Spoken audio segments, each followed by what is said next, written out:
जब राम जी विवाह करके आए, सिया जी आई, तो उनको मुंह दिखाई कौशल्या माँ ने क्या दिया जानते हैं? अच्छा, कौशल्या माँ ने सोचा कि मेरे राम से तो अच्छी नहीं होगी बहू, सबको अपना बेटा बहुत अच्छा लगता है, तो कौशल्या को भी लगा कि मेरा बेटा तो सबसे अच्छा है, इससे अच्छी तो नहीं होगी बहू। कौशल्या जी ने जब सिया को देखा, जब सिया को कौशल्या माँ ने देखा घूंघट उठा करके, तो कौशल्या माँ तो बारी बारी गई, आहा इतनी सुंदर, ये तो मेरे राम से 21 है, राम से 19 नहीं है, राम से 21 है, सुंदर है। अब जब सीता का भोलापन माँ ने देखा तो कहने लगी, बेटा मैं तुझे अब धन दौलत क्या दूं, तेरी कैकई माँ ने सोने का महल दे दिया है। मुंह दिखाई कैकई माँ ने क्या दिया था? सोने का महल, जिसे कनक भवन कहते हैं।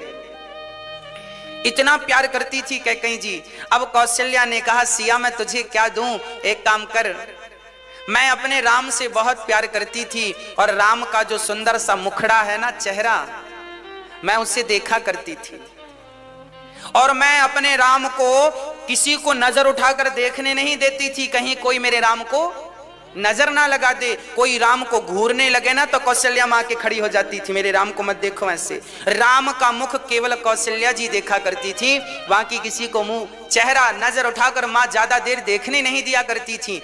जैसे बिहारी जी के मंदिर में बार बार पर्दा होता है ना, एक नजर से आप नहीं देख सकते, बिहारी जी को पर्दा लग जाता है, नजर कटती रहती है।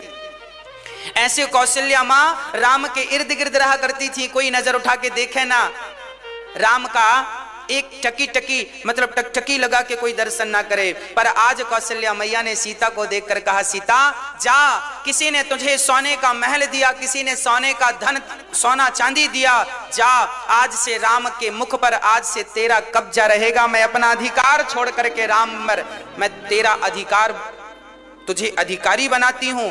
आज से राम तेरे हुए, राम का मुख तेरा हुआ, अब मैं ये अधिकार माँ होकर छोड़ रही हूं। अब राम का मुख कोई देख सकता है, नजर उठाकर तो केवल तू देख सकती है। ऐसा अधिकार माँ कौशल्या ने सिया जी को दिया। चारों तरफ बधाई बज रही हैं और चारों तरफ राम के विवाह का उत्सव चल रहा है। एक दिन क्या हुआ कि आज हमारे आज भैया जी जयप्रकाश शर्मा जी आज छत्तीसगढ़ से आए हैं। कहां से? छत्तीसगढ़ बालोद से। इन्होंने आज 5 वृद्ध माओं का सहारा बने और 5 माओं को एक साथ गोद लिया है। एक बार सुंदर तालियां।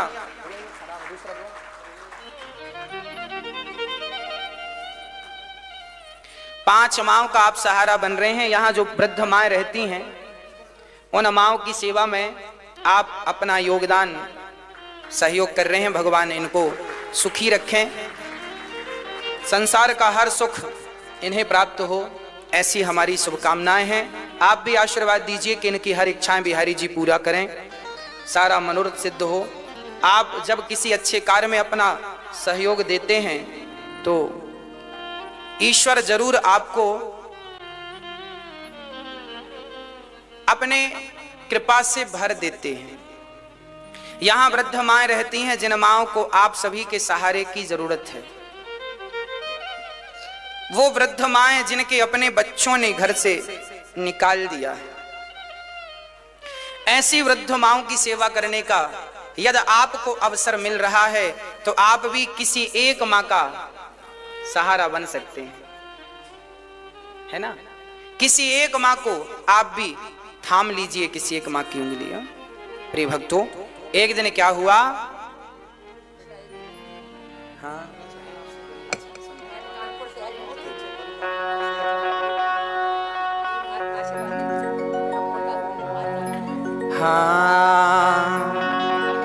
श्रवण समीप भय सित के सा, मनहु जरठ पनु अस उपदेसा। अब गोस्वामी जी बढ़िया चौपाई लिख रहे हैं। चौपाई यह है, एक दिन दशरथ जी अपने बाल सुलझा रहे थे, तभी उन्होंने देखा कि दशरथ जी के एक बाल कान के पास के कुछ बाल सफेद हो गए। दशरथ जी को लगा कि बाल सफेद हो गए मतलब बुढ़ापा आ गया। अच्छा, आप लोगों का बुढ़ापा आया कि नहीं? नहीं आया? आ गया। श्रवण समीप भय सित के सा, मनहु जरठ पनु अस उपदेसा।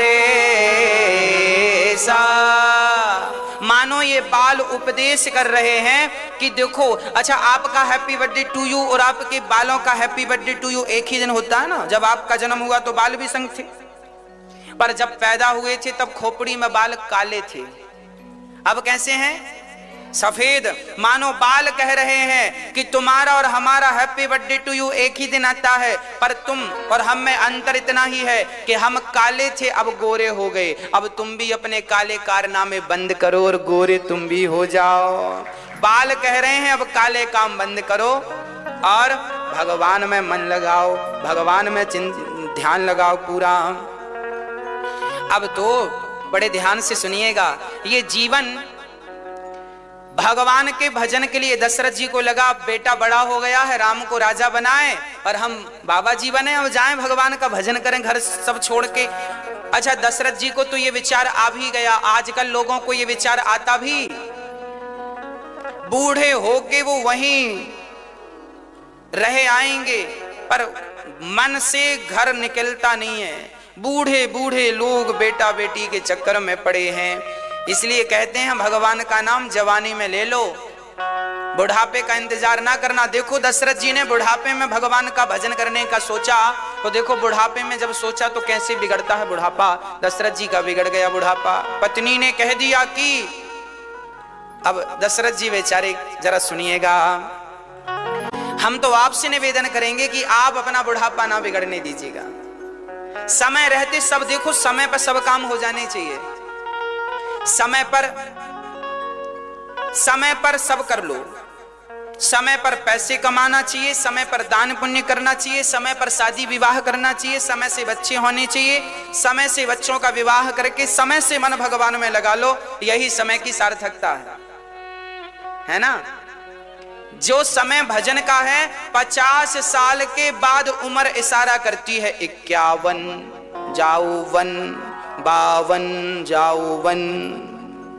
उम्र खुद कहने लगी वन की तरफ जाओ, पर निकलते ही नहीं आदमी वन की तरफ, है ना मेरी माँ। इसलिए भगवान का चिंतन बुढ़ापे से नहीं, लड़कपन और जवानी से भगवान का भजन करो। कहने का तात्पर्य यह हुआ कि दशरथ जी ने देखे बाल पक गए, तो दशरथ जी ने विचार किया कि अब हमें बेटे को राजा बना करके घर परिवार से मन को हटा लेना चाहिए। देखिए दशरथ जी के भी ये विचार थे, अब पूरे हो पाए ना हो पाए वो अलग विषय है, पर विचार तो थे। तो दशरथ जी तुरंत गुरु जी के पास गए। गुरु जी, राम को राजा बनाना चाहता हूं, क्या करूं? तब गुरु जी ने कहा, वैगी विलंब ना करिए नृप, साजिए सबोई समाज। सुदिन सुमंगल तबहि जब, राम होहि जुबराज। राम को जब राजा बना दोगे तब का समय बढ़िया है। गुरु, कई लोग कहते हैं गुरु वशिष्ठ जी ने ऐसा कैसा मुहूर्त निकाला कि जिस समय राम को राजा बनना था उसी समय उनका वनवास हुआ। अरे गुरु वशिष्ठ जी ने कोई मुहूर्त नहीं निकाला था। गुरु वशिष्ठ जी ने तो कहा था जब राम को राजा बना दोगे तब का मुहूर्त अपने आप अच्छा हो जाएगा। सुदिन सुमंगल तबहि जब राम होहि युवराज। जब राम जी राजा बनेंगे तब का मुहूर्त बढ़िया है। भक्तों, भगवान श्री राम को राजा बनाने की तैयारियां चालू हो गईं। अब तो दशरथ जी तैयारियां करने लगे। घर घर में बात होने लगी कि राम जी अब राजा बनेंगे, हमारा राजा राम होगा, हमारे राजा राम होंगे, हमारे राजा राम होंगे। चारों तरफ ढिंडोरा पीट दिया गया, ढोल नगाड़े बजने लगे। और जब ढोल नगाड़े बजे तो इंद्र घबराए। इंद्र ने कहा कि यदि राम जी राजा बन गए तो फिर हमारा काम कौन करेगा, रावण को कौन मारेगा। तब देवता गए ब्रह्मा जी के पास, ब्रह्मा जी कृपा करो। तो ब्रह्मा जी ने सरस्वती जी से कहा जाओ किसी को ठीक करो। तो ब्रह्मा जी ने मंथरा को पकड़ लिया और मंथरा की बुद्धि ऐसी हो गई, आगे लिखा है रामचरितमानस में, गोस्वामी जी लिख रहे हैं, अयोध्या में राम जी भी रहते हैं, कौशल्या भी रहती हैं, भारत भी रहते हैं और मंथरा भी रहती है ना। मंथरा कौन है? कुसमाज, कुमति, सुमति कुमति सबके उर रही, नाच पुराण निगम अस कहाही। सुमति और कुमति सबके घर रहती हैं, है ना।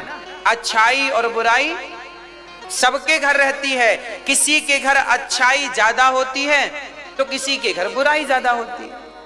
ऐसा नहीं है कि किसी के घर में बुराइयां ना हो, बुराइयां होती हैं, पर किसी किसी के घर में अच्छाई ज्यादा होती हैं। सो अच्छाई ज्यादा होने से बुराइयां दिखती नहीं है, और किसी के घर बुराइयां ज्यादा होने से अच्छाइयां दिखती नहीं। जिसकी अधिकता होती है दिखता वही है। राम के घर में अच्छाई तो है, राम है, भरत है, सब हैं, पर मंथरा जैसी बुराई भी थी।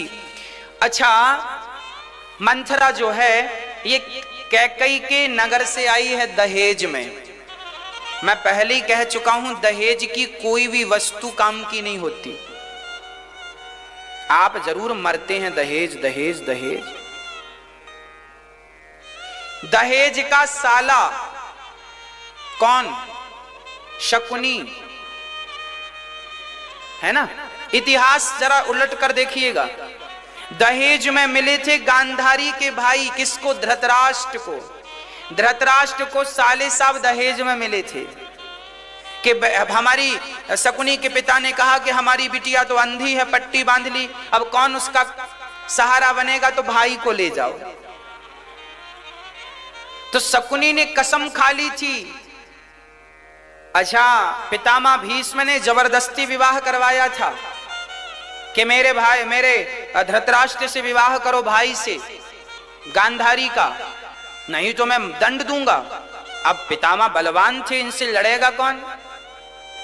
फिर गांधारी ने तो मर्जी मर्जी शादी कर ली, पट्टी बांध के, पति अंधा है सो मैं भी अंधी रहूंगी। उन्होंने पट्टी इसलिए बांध ली ताकि लोग ये ना कहें कि अंधे की पत्नी है। अब तो ये हो गया कि ये भी अंधी है। तो फिर शकुनी को बड़ा बुरा लगा, मेरी आंख वाली बहन ने पट्टी बांधकर जीवन गुजारा है, इनके लिए तुम्हारा सर्वनाश ना करा दिया तो मेरा नाम शकुनी नहीं। वो सर्वनाश कराने के लिए ही आया था दहेज में। आप लोग दहेज दहेज के लिए मरते हो। दहेज का कोई सामान ठीक नहीं होता। ये साले साहब भी ठीक नहीं है दहेज के। और सुनो, यहां मंथरा दहेज में ही आई थी। ये मंथरा कौन है? कैकई नरेश, कैकई के पिता।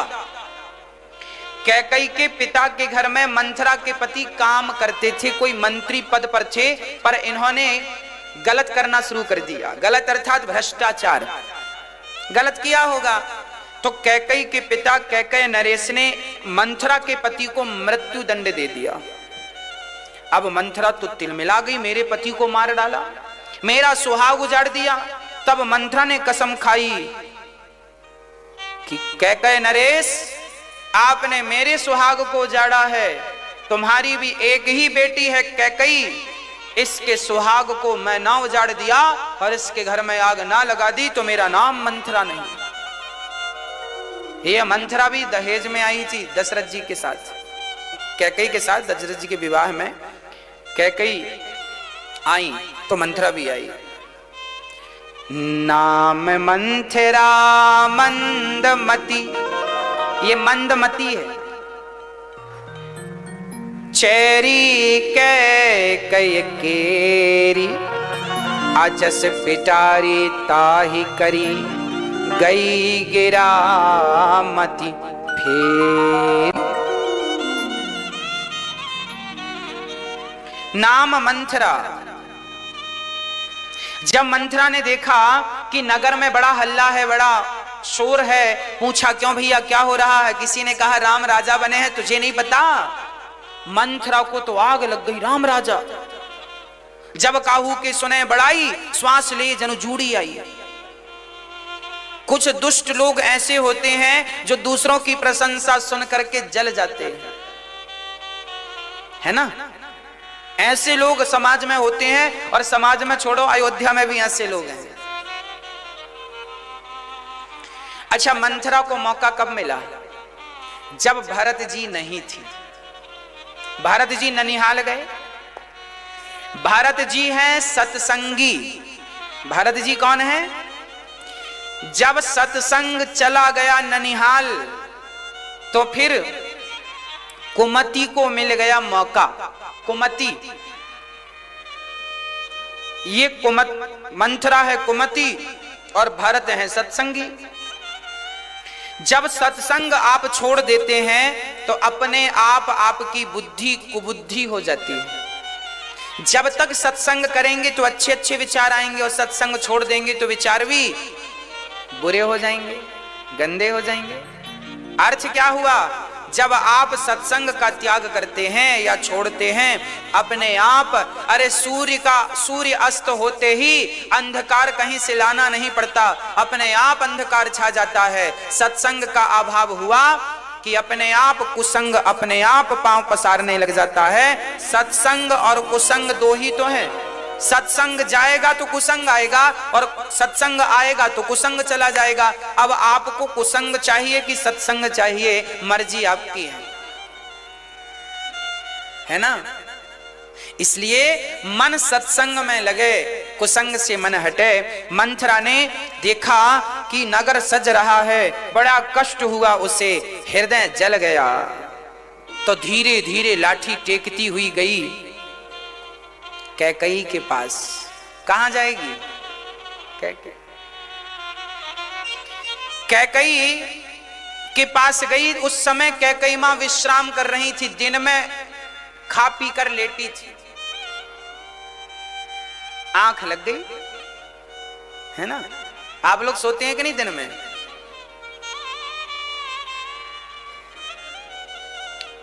ना सोया करिए।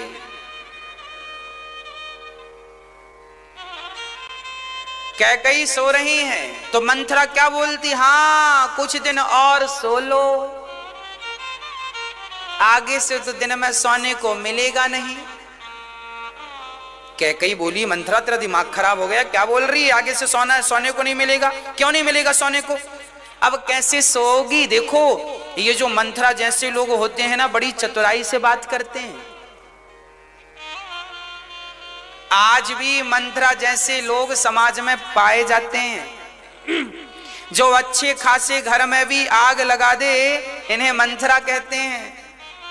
ये चलती फिरती माचिस की डिबिया है।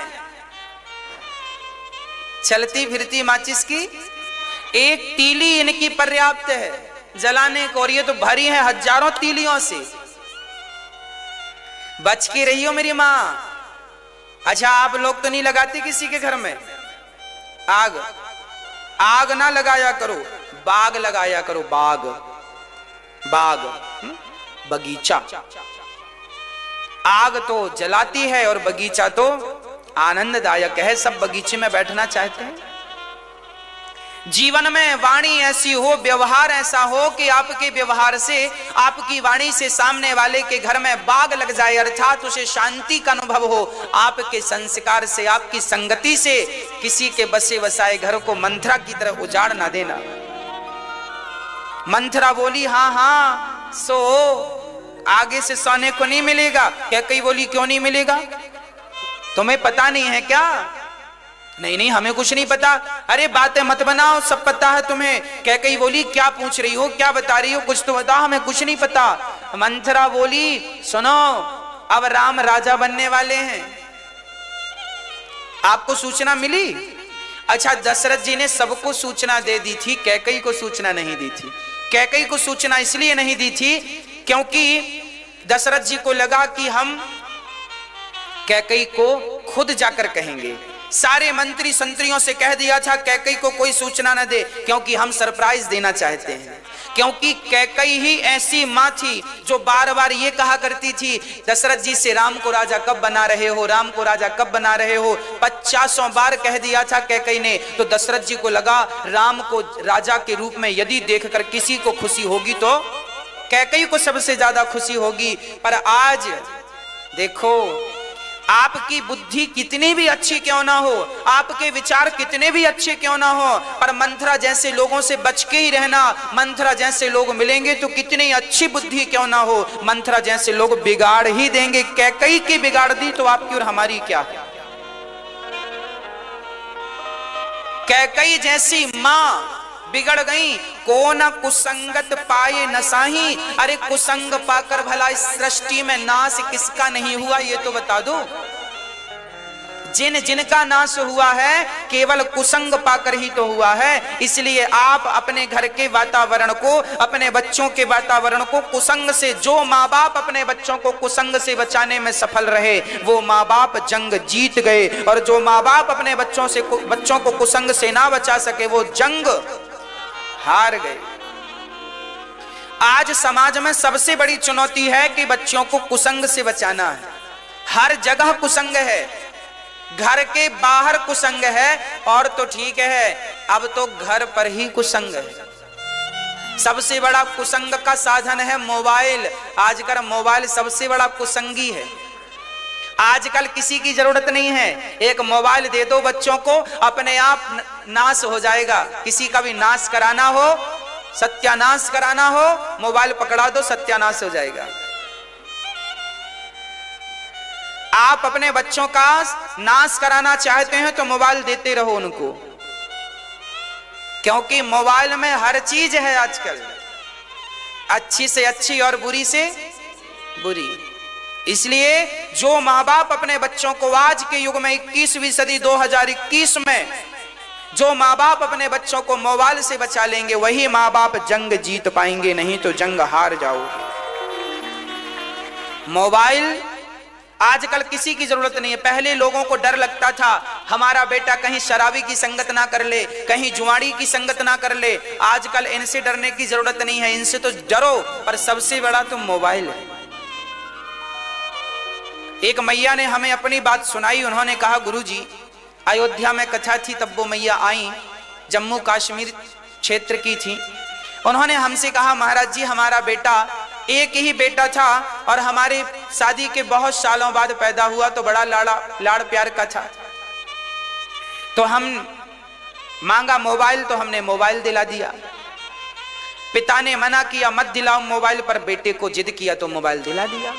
थोड़ा बड़ा हुआ तो और अच्छा बड़ा मोबाइल दिला दिया। अब वो इतना मोबाइल में घुसा कि सारी पढ़ाई लिखाई छोड़कर दिन भर मोबाइल चलाता, दिन भर मोबाइल। और मां मोबाइल एक दिन छीन के मोबाइल को फेंक दिया। तो जिस मां ने मोबाइल दिलाया था अभी उसकी उम्र केवल 16 साल की थी, और मां ने मोबाइल छीना तो उस बच्चे ने मां के गाल में एक थप्पड़ जमाया जोर का, मेरा मोबाइल छीन लिया तूने। बेटे ने अपनी मां के गाल में एक थप्पड़ जमाया। वो मां रोई और दोष किसको दिया? अपना माथा पीटने लगी, विधाता मैंने क्यों मोबाइल दिलाया था, मैंने मोबाइल से ना दिलाया होता तो आज ये दिन देखने ना पड़ते। इसलिए बच्चों को कुसंग से बचा लीजिएगा, है ना, कुसंग। हम भी मोबाइल का उपयोग करते हैं, पर उतना ही जितनी जरूरत है। जितना उपयोग करना चाहिए उतना करते हैं। हमें तो फुर्सत ही नहीं है मोबाइल चलाने की, बात करने की। आप अपने आप को, अपने बच्चों को इतना बिजी कर दो उनकी योग्यता, उनको योग्य बनाने में, कि उन्हें इन चीजों का समय ही ना मिले। आदमी तब बिगड़ जाता है, व्यक्ति तब बिगड़ जाता है जब उसके पास समय होता है बिगड़ने का। हमें तो बिगड़ने का भी समय नहीं। किसकी संगत में जाएंगे,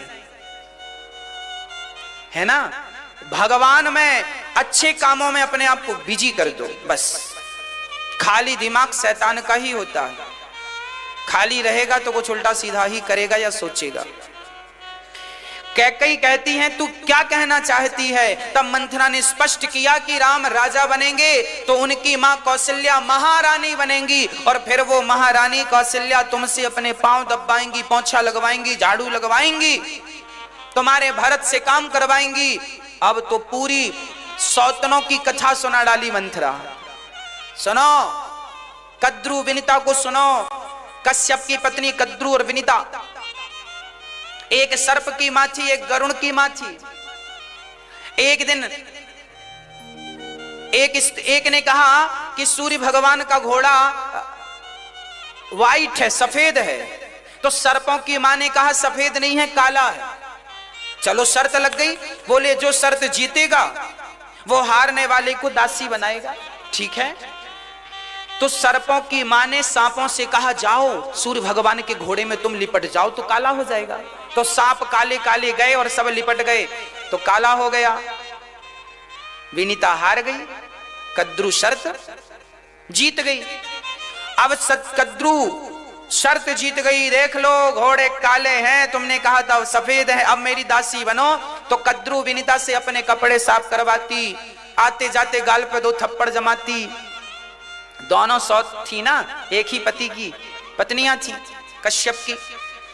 बड़ा अत्याचार किया, बिल्कुल खाने पीने को कुछ देती नहीं है, दुबली। एक दिन गरुड़ जी आए और गरुड़ जी ने कहा मां तुम बड़ी दुबली पतली हो गई। तब पूरा दुख सुनाया, बेटा तेरी इस मां ने मेरे साथ गलत किया, वो झूठा ही सांपों को लपेट के शर्त जीत गई और मुझे दासी बना लिया बलपूर्वक। गरुड़ जी बोले अभी मैं पछाड़ मारता हूं इन्हें। गरुड़ जी गए और सारे सांपों को खाने लगे। कद्रू से सर्प बोले मां मेरा भाई सबको खाए जाएगा। कद्रू गई, गरुड़ क्या कर रहे हो? तुमने मेरी मां के साथ अत्याचार किया, तुम्हारे सारे बेटों को मैं खा लूंगा। तो गरुड़ जी खाने लगे। फिर कद्रू को दिखाया, देख घोड़े काले नहीं सफेद हैं सूर्य भगवान के। तब कद्रू ने अपनी बात स्वीकार की, क्षमा मांगी। तब से गरुड़ जी से सांप डरने लगे। ये दोनों भाई भाई हैं, एक ही माँ इनकी अलग अलग है, पर इनकी माँ के साथ अत्याचार हुआ तो गरुड़ जी ने सांपों को खाना शुरू कर दिया। इसलिए आज भी कालिया नाग उसी डर से तो काली देह पे घुस गया था, है ना। कालिया नाग की कथा भगवान फिर गेंद के बहाने गए। कहने का अर्थ यह हुआ कि सौतों की कथा सुना सुना के मंथरा ने कैकेयी को ऐसा कर दिया कि तेरी भी कौशल्या अब तुझे दासी बनाएगी और काम कराएगी, और गाल पे थप्पड़ और ये और वो क्या क्या ना कहा, डरा दिया। कैकेयी मां डर गई। और जब डर गई कैकेयी मां पहले डरी नहीं, मंथरा को डांटा, राम जी राजा बन रहे हैं, तेरा पेट दर्द क्यों कर रहा है? ठीक तो बन रहे हैं राम जी राजा।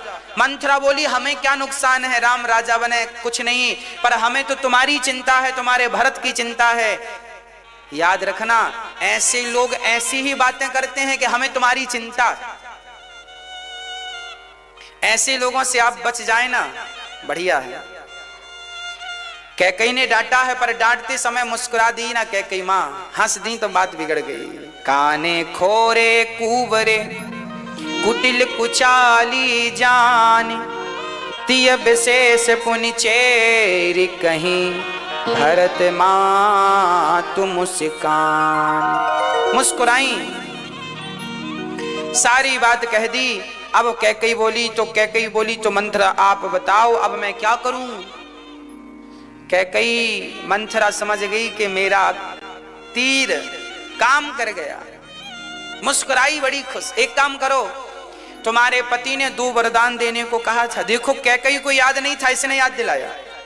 ये 2 वरदान कब के हैं? एक बार दशरथ जी युद्ध कर रहे थे, कैकेयी भी संग थी।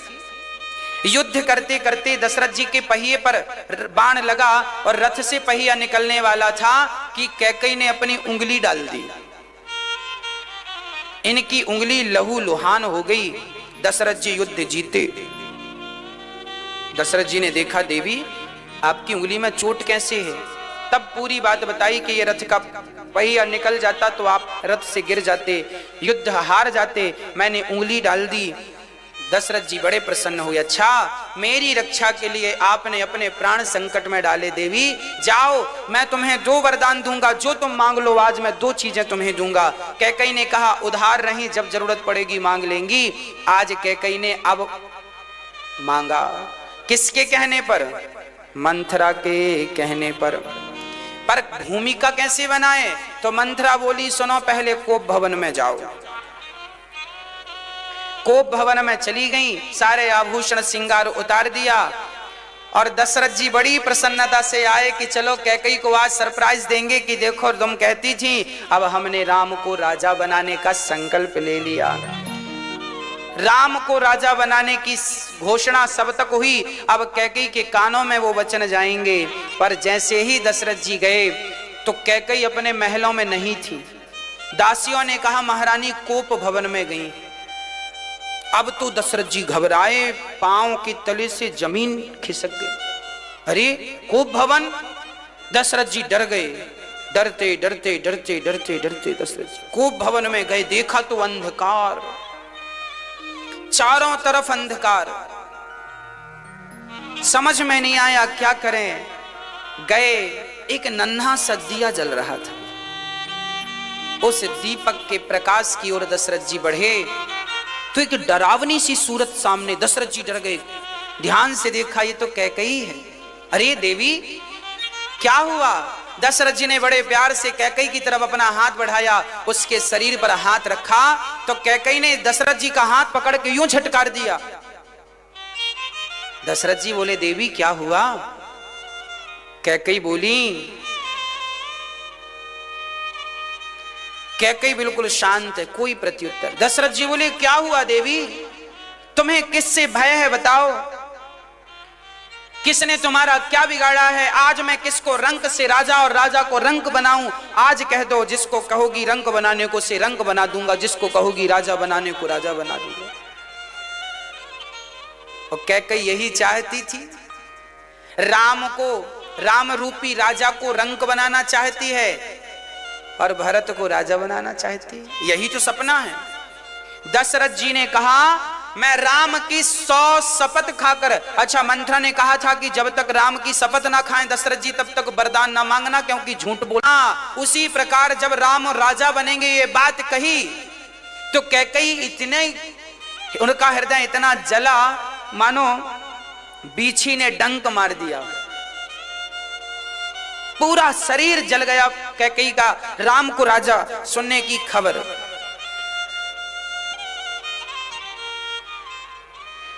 अब तो कैकई ने वरदान मांगा। ठीक है आप कहते हैं तो हम आपसे 2 वरदान मांगते हैं।